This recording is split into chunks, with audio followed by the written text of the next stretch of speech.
लेकिन अब जब यहां पर यह कहा जा रहा है कि भारत एक बार फिर से अखंड भारत बनेगा, कैसे कहा जा रहा है, क्यों कहा जा रहा है, पाकिस्तान में किस तरह के हालात है, वहां भीतर से किस तरह की आवाजें उठ रही है, आइए ये भी हम आपको यहां पर दिखा रहे हैं कि पाकिस्तान कैसे है अखंड भारत का हिस्सा। आंतरिक विद्रोह जो वहां पर दिखाई दे रहा है वो सबसे बड़ा यहां पर आप एग्जाम्पल कहिए, जो चीख चीख कर यहां पर खुद उसकी तस्दीक करता हुआ नजर आ रहा है।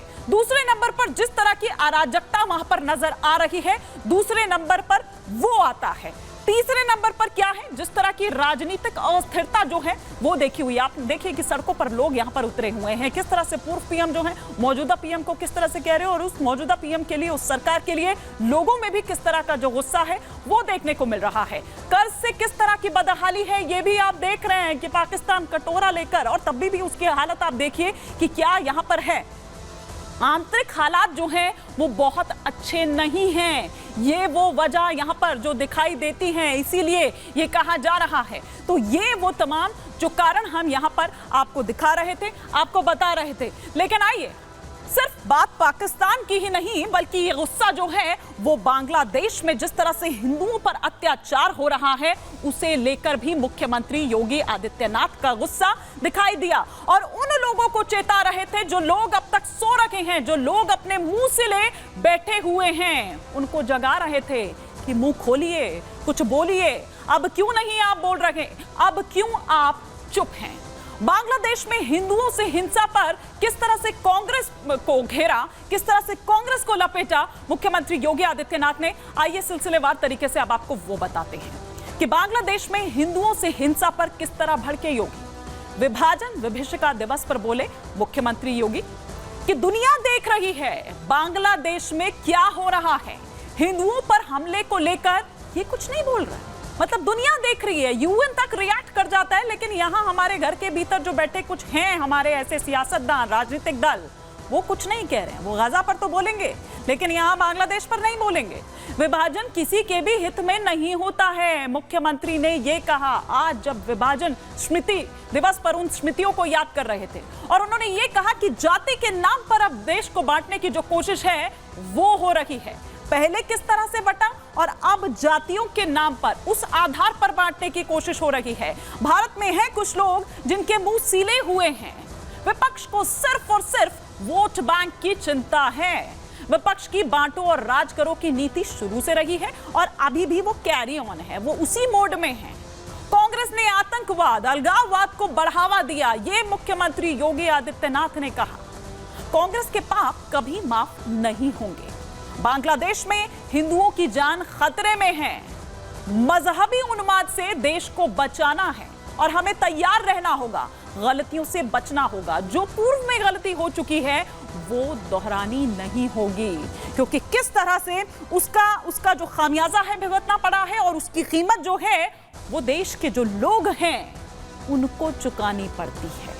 और क्या कुछ कहा बांग्लादेश को लेकर मुख्यमंत्री योगी आदित्यनाथ ने, सुनवाते हैं।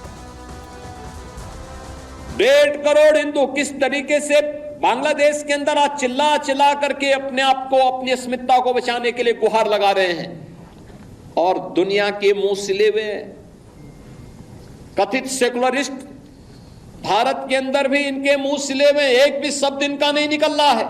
विभाजन की इस त्रासदी के लिए तत्कालीन कांग्रेस नेतृत्व पूरी तरह जिम्मेदार रहा है।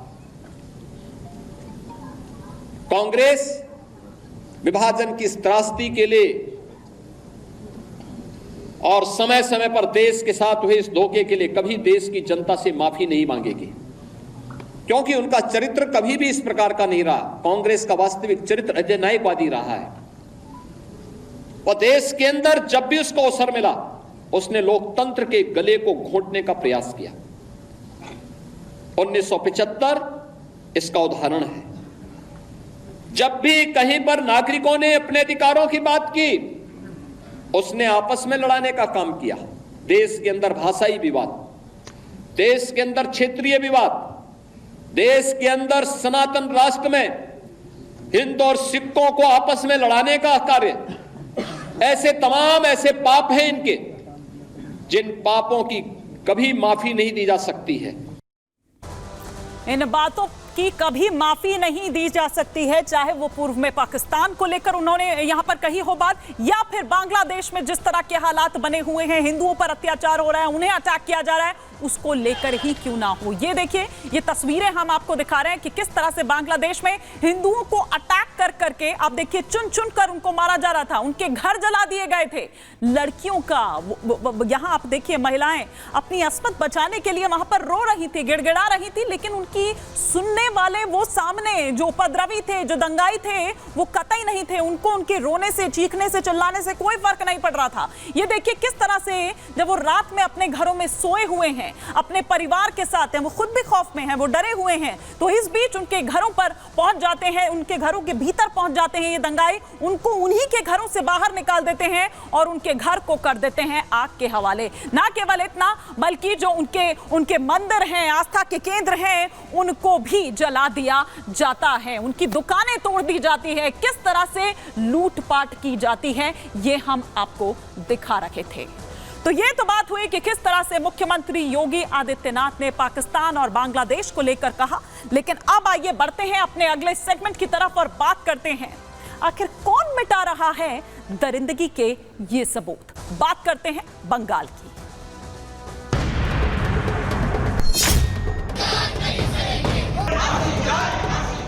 ये जंगल राज ममता बनर्जी का जो पश्चिम बंगाल में है, ये कर क्या रहा है?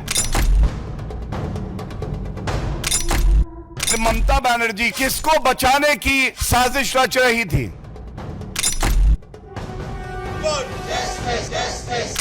सीबीआई को संदीप घोष, डॉक्टर एसपी दास, विनीत गोयल को अंडर कस्टडी करना चाहिए। सबके खिलाफ आवाज बंगाल की जनता उठाएगा।